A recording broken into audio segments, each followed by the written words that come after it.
วันนี้จะต้นมาหัดใส่ในงานเยียโทม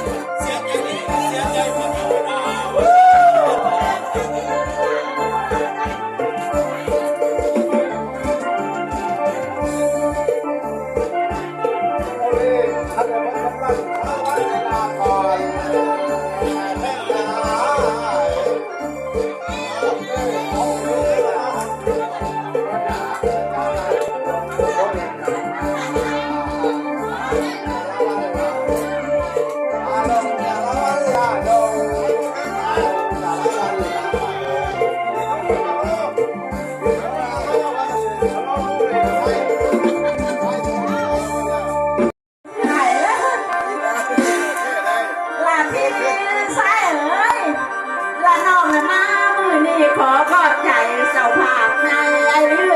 ยว่าอันใดน้ำตานางไหลจ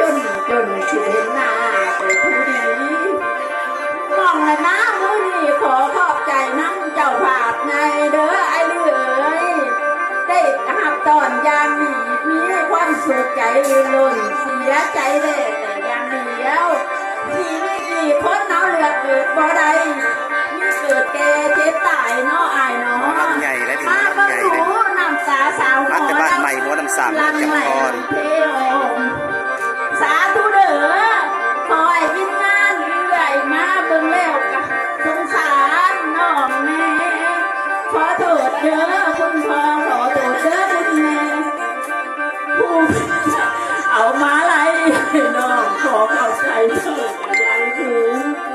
ลาพี่น้องเอ๋ยมาในนี่เบิดทุกคนก็ดีใจมากเลยมาร่วมมือเดียว